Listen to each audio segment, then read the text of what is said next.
সম্মানিত হাজিরিন, আল্লাহ রাব্বুল আলামিনের কাছে ব্যক্তিগতভাবে আমি কৃতজ্ঞ হচ্ছি যে আল্লাহ রাব্বুল আলামিন আবার আপনাদের সামনে আমাকে কথা বলার মতো পরিবেশ দিয়ে আমাকে আল্লাহ রাব্বুল আলামিন তাঁর অশেষ কৃপায় নতুন একটি জীবন দান করে রব্বুল আলামিন আপনাদের সামনে হাজির করেছেন। এজন্য আমি আল্লাহর কাছে কৃতজ্ঞ, আলহামদুলিল্লাহ। সত্যিকার কথা বলতে আজকে আমাকে ডাক্তারদের যে পরামর্শ, সেই পরামর্শ অনুযায়ী আপাতত কথাবার্তা বন্ধ এবং আপাতত একটু রেস্টে থাকার জন্য বলা হয়েছে। কিন্তু আমি চিন্তা করলাম, যদিও সিজদা দিতে পারছি না, কিন্তু নামাজ তো পড়ছি, চিন্তা করলাম যে অন্তত পক্ষে আমার জুমার মুসল্লিদের সাথে যে অন্তত সালাতটা আদায় করি অন্তত। এই জন্যই মূলত আজকে মসজিদুল জুমা কমপ্লেক্সে এসেছি। আপনারা ইতিমধ্যে জেনেছেন, আলহামদুলিল্লাহ, আপনারা অনেক দোয়া করেছেন। দেশ বিদেশ থেকে আমার মুসল্লি থেকে শুরু করে চিনি না এরকম সংখ্যায় বেশি, কিন্তু সেই মানুষগুলো একজন মুমিন ভাই হিসাবে, একজন দাঈ হিসাবে আপনারা আমাকে যে ভালোবাসা দেখিয়েছেন, এটা আসলে এইরকম পরিবেশে আমি নিমজ্জিত না হলে হয়তো এটি আমি অনুভবই করতে পারতাম না, যে একটা মানুষ কতটুকু ভালোবাসা আপনারা দেখিয়েছেন। আমি জানি আমার ভুলে ভরা জীবন, আমার আচরণ, আমার কথাবার্তা, আমার বিভিন্ন ধরনের বিহেভিয়ারে অনেকেই কষ্ট পান নানান কারণে। আমি তার জন্য আপনাদের কাছে ক্ষমা চাই। কিন্তু এরপরেও আপনারা নিজ গুণে যে ভালোবাসাগুলি আমাদেরকে দেখিয়েছেন, যে দোয়া করেছেন, এটার জন্য আপনাদের কাছে কৃতজ্ঞ। দেশ বিদেশের সকল ভাই বোনের কাছে আমি কৃতজ্ঞ। আমি কিভাবে এই ঋণ শোধ করব, আমার তো ঋণ শোধ করার কিছু নাই, কিন্তু আমি আল্লাহর কাছে আপনাদের জন্য দোয়া করি, যারা আমার পরিবারের জন্য আমাদের জন্য দোয়া করেছেন, আল্লাহ যেন সকলকে উত্তম বিনিময় দান করেন। আমাদেরকে অনেকেই বলেছেন যে সাবধানে চলাফেরা করতে হবে, এত পরিমাণ প্রোগ্রামে যাওয়া আসা করেন, কিন্তু আসলে বাস্তবতাটা অনেকে অনুভব বা পুরোপুরি জানেন না। আসলে নিজের পক্ষ থেকে সাবধান হলেই সব সময় হয় না। রোডের যে বিষয়, এটার সাথে অনেক কিছু জড়িত থাকে। আমার যে শুরু থেকে আমার সাথে আছে যে ছেলে ময়েন, আলহামদুলিল্লাহ, আমি তো অনেক জায়গায় আনন্দ চিত্তে বলি যে ওর সাথে ঘুরলে একমাত্র ও যখন গাড়ি চালায় আমি তখন দিলে শান্তি অনুভব করি। কারণ 4 বছর 5 বছর সে আমার সাথে, আমি জানি যে তার গাড়িটা কতটুকু কন্ট্রোলে। আলহামদুলিল্লাহ, ভুল সকলেরই হয়, কিন্তু আমার গাড়ি স্বাভাবিকভাবে আছে। সেখানে আমি একটা ওভারটেক করতে চাইলাম, সে অবস্থায় একটা বাস ওভারটেকের সুযোগ না দিয়ে হালকা চাপ দিল। ও আস্তে করে বাম পাশে এসে চিন্তা করলো যে আসলে আমার সেন্স ছিল না, অজ্ঞান হয়ে গিয়েছিলাম। পরবর্তীতে আমার কাছে যে ড্যাশ ক্যামের ভিডিও আছে, আমার কাছে সামনের ভিডিও পেছনের ভিডিও সব আমার কাছে আছে।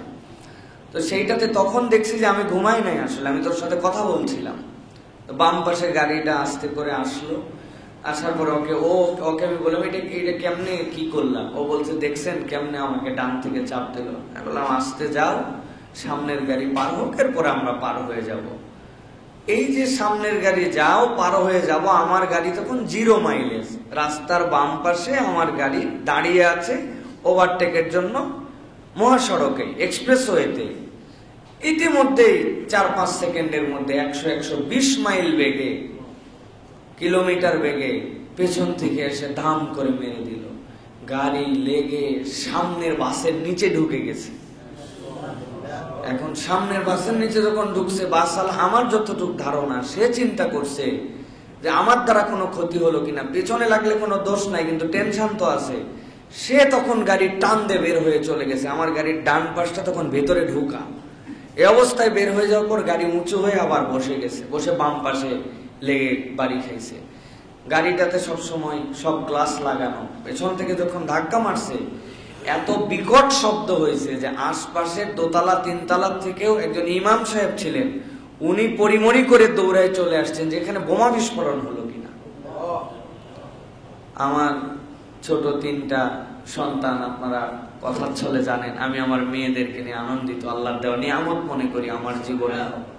তারা মধ্যে 3 জনই শুয়েছিল, আর পেছনে আমার ওয়াইফ ছিল। ময়মনসিংহের দিকে 2 দিনের মাহফিল, এরা তো আমাকে পায় না সেভাবে, তো এই জন্য বলছে যে 2 দিনের সফর, চলো আমরা সাথে যাব। তো মাহফিল আলাদের বাড়িতে গেলে আমরা গেলে স্বাভাবিক, কিন্তু ফ্যামিলি নিয়ে গেলে অনেক বিষয় থাকে। কিন্তু মহব্বতের কিছু মানুষ আছেন যাদেরকে আগে বলছি, ওনারা খুশি। সেখান থেকে সফর করে আমরা আসতেছি। এই 3 বাচ্চার রবিবারে স্কুল, মা মধ্যে শোয়াইতে পিছনে বসছে। আমরা এখনো হিসাব মিলাতে পারি নাই। গাড়িটার আপনারা যে ভিডিও দেখছেন, ছবি দেখছেন আপনারা 60%, মূল গাড়ি দেখলে আপনি এখনো 100% দেখতে পান নাই যে গাড়িটা কি হয়েছে। কিন্তু আল্লাহ রাব্বুল আলামিন কিভাবে কেমনে রক্ষা করলেন, এই জন্যই আল্লাহর একটা নাম হচ্ছে ইন্নাল্লাহ আলা কুল্লি শাইইন কাদির। আল্লাহ যা ইচ্ছা তাই করতে পারেন, এটার নজির আমি নিজের চোখে দেখছি। বাথরুম থেকে বেরিয়েছে ওযু করার পরে হাত এরকম করে, আমরা কনুয়ের পানি থাকে না, এই পানি আমাদের এক পরিচিত বাথরুমের সামনে পড়ে গেছে, অল্প একটু কনুয়ের পানি, নিজের পানি নিজে ফেলছে, ফেলে খেয়াল করে নাই, মুছছে, পা মুছে সামনে গেছে, পিছলায় পড়ে গেছে। পিছলায় পড়ে এই নখ 3টা ভাঙছে, আর এই পিছনের এই হাড্ডি ভাঙছে।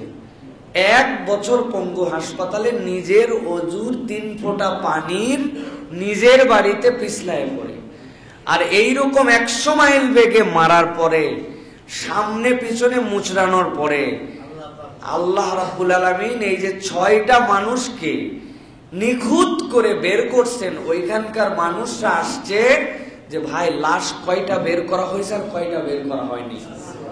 তখন দোকানদাররা বলতেছে লাশ কোথায়, এই যে ইনারাই তো ভিতরে ছিল, উনারা মাথায় হাত দিয়ে বসে পড়ছে।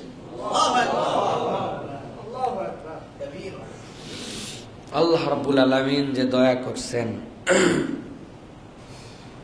আসলে আমি সবসময় শুধু একটাই কথা ভাবতেছি, কি করলে আমার আল্লাহকে আমি খুশি করতে পারবো। লোকজন অনেকে আমার সাথে দেখা করতে আসছেন, অনেকে ভালোবাসা দিচ্ছেন। আমি বলছি যে আপনারা আমার অসুস্থতায় দেখতে আসেন নাই, আসলে এটা একটা জীবন পুনর্মিলনী। আল্লাহ রাব্বুল আলামিন আমাদেরকে হায়াত দিয়েছেন, আমি যেন বাকি জীবনটুকু নিরেট আল্লাহর জন্য ভয় ডরহীন ভাবে সত্যের পক্ষে থেকে আল্লাহর দ্বীনের জন্য যেন আমি কাজ করতে পারি। আর আল্লাহ রাব্বুল আলামিন যেন আমাকে শাহাদাতের মৃত্যু নসিব করে। এইটুকুই আপনাদের কাছে আরজি দোয়া। সাথে সাথে বলবো যে বাংলাদেশে বিশেষ করে মুরগি বাহিত যে ট্রাক, আমি প্রশাসন সহ আমাদের কথা যারা শোনেন, সারা দেশে যারা মুরগি পরিবহন করেন, এই ব্যবসার সাথে যারা জড়িত আছেন, আমি তাদেরকে বলবো যারা এই রাস্তায় চলাফেরা করেন, মুরগিবাহিত ট্রাক, এদের যে চলাফেরার উগ্রতা, এদের যে রোডের মধ্যে উশৃঙ্খলতা, মানে বেহিসাব, ওদের অনেকগুলো ক্যালকুলেশন থাকে। শেষ রাত্রে যে পাইকারি মার্কেট ধরা লাগে, মুরগি বেশি সময় থাকলে মৃত্যুর হার বেড়ে যায়, অনেক কিছু থাকে। কিন্তু তাই বলে এরকম বেপরোয়া হওয়া, কেননা আমাদের কাছে যে ভিডিও আছে, আমরা কাউকে ব্লেম দিচ্ছি না, কিন্তু এই ভিডিও দেখলে আমার ওয়াইফ সহ সকলে বলছে যে গেমের মধ্যে যেরকম ট্র্যাকের মধ্যে থেকে একটা গাড়িকে পেছন থেকে মেরে সরায় দিয়ে জিততে চায়, ওই মারার ধরনটা দেখলে কোনো স্বাভাবিক মানুষ বলবে না যে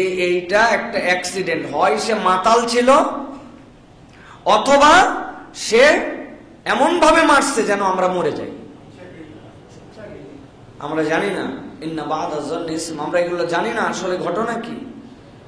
আপনারা আরো জানলে অবাক হবেন, সেই ট্রাক ধরছি আমরা, সেই ট্রাক আমাদের নিয়ন্ত্রণে আছে, সেই ড্রাইভারকে আমরা ধরছি। সেই ড্রাইভার, পৃথিবীর ইতিহাসে কোনো ড্রাইভার অ্যাক্সিডেন্টের পর আসে না, ও আশপাশেই থাকে, জনগণের মধ্যে মিশে।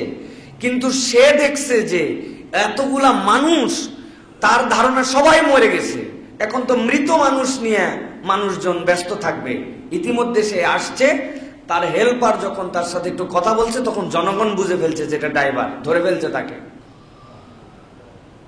তো আমরা বলবো এই যে রোডের উচ্ছৃঙ্খলতা, বিশৃঙ্খলা, এইগুলা বিষয় থেকে আমাদের সকলকেই সতর্ক হওয়া উচিত। আমার অ্যাক্সিডেন্টের ইমিডিয়েট পরে ওই ইয়েতেই, চন্দ্রার কিছু আগে এই জায়গাতে আরেকটা গাড়ির অ্যাক্সিডেন্ট হয়েছে।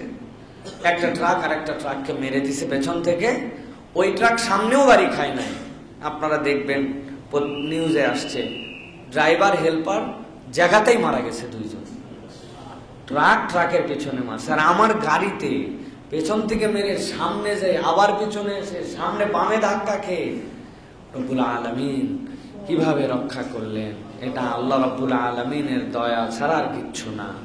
আর আমি আবারও আপনাদের প্রতি কৃতজ্ঞতা জানাচ্ছি। কত মানুষ, কত ভাবে, আমি কি এমন ক্ষুদ্র মানুষ, এমন এমন রাজনৈতিক ব্যক্তিত্ব, ওলামায়ে কেরাম, পীর সাহেবগণ, আলহামদুলিল্লাহ, আমি আপনাদের কাছে নাম বললে আপনারা শিহরিত হয়ে যাবেন। এই মানুষেরা আমাদের খোঁজ খবর নিয়েছেন, দোয়া করেছেন, উপর থেকে নিচ পর্যন্ত। একজন ফকির আমার সাথে গতকালকে দেখা করতে আসছে, প্রতিবন্ধী ভিক্ষুক, বলে হুজুর আমার একটা ভাঙ্গাচুরা ফোন আছে, ওই ফোনে রাত দিন আপনার ওয়াজ শুনি। আমি যখন শুনছি যে আপনি অসুস্থ, সে 2টা কমলা নিয়ে আমার বাড়ির নিচে আমার সাথে দেখা করতে আসছে। আসলে আমার অনেক ভুল, অনেক গুনাহ খাতা, অনেক আপনাদের সাথে আচরণে আমার কমতি আছে, আমি জানি। বিশেষ করে আমরা মাহফিলের লোক, বিভিন্ন জায়গায় যাই, কমিটিদের সাথে বিভিন্ন ধরনের কথাবার্তা হয়, আমাদের কমিটমেন্ট আমরা ফুল করি, তারা অনেক সময় উল্টাপাল্টা করেন আমাদের সাথে, তাদের বোঝাপড়ায় অনেক সময় ভুল হয়, অনেক কথা হয়, আমি জানি। অনেকে আমাদের দ্বারা কষ্ট পান, কিন্তু আমি আপনাদের কাছে আজকে অনলাইনে অফলাইনে সকলের কাছে আমি ক্ষমা চাইলাম। আপনাদের কোনো কারণে কোনোভাবে যদি আমি আপনাদেরকে কষ্ট দিয়ে থাকি, আমার ছোট ভাই হোক, আমার বড় ভাই হোক, আমার পরিচিত অপরিচিত, আল্লাহর হস্তে আমাকে আপনারা ক্ষমা করে দিবেন। আর আমি আগামী থেকে আমার আচরণ আরো শুধরাই নিয়ে চলার জন্য চেষ্টা করব, এই প্রতিশ্রুতি আপনাদের কাছে দিলাম। আল্লাহ রাব্বুল আলামিন যেন এই বাকি হায়াতটুকুকে, এই বোনাস জীবনটুকুকে আল্লাহ রাব্বুল আলামিনের জন্য কাজ করার মতো তৌফিক দান করেন।